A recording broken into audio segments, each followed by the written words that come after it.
Hey guys, what's up? Welcome to another episode of Cougar House Garage. Another episode working on the 4G Cummins. Today we're installing lights. We're going to do 3 lights per each fender liner. And then the next episode we'll add a bunch under the chassis. We're going to really light this thing up. We're waiting for the lift kit to come back from powder coat and for the 6s. So until then, we're getting lights installed. So let me show you guys what's up. We got 3 on this one already. 3 on this one. We got this back one, back passenger side one done already. Could chain these together. Getting the ones put in this back driver side one. Here's our lights here. Amazon special, all white. I'm not going to pay $600 for lights that are made and people put their names on. They all come from the same place. So we're going to get these installed. So come along with us, guys. Cue the music.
Successful install, guys. We got 12 lights under the truck. We got 3 per wheel well.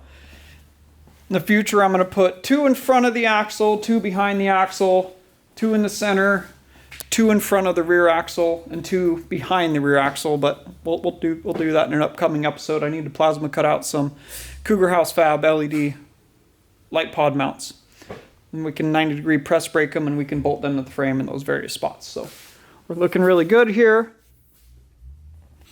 I got them all linked together. I linked 3 of them per wire, per wheel well, and routed them all over to a power distribution block beneath the driver's seat on the frame rail there. And then I routed our power wire and ground wire down to that with a relay fused, running to the battery, and switched in the cab. So that way it's just switched. They'll always be on. They'll have their full voltage. I won't have to worry about them strobing or doing anything weird like that. I know when I switch them on, they'll be solid, and I won't be bothered when I'm driving on the highway. So, successful install, guys. If you like this kind of content, you like this kind of work here that we do, follow us at Cougar House Fab on Instagram. We're very active there on the story, and you can keep up with everything we do here at Cougar House. And we'll catch you guys in the next episode. Yeah.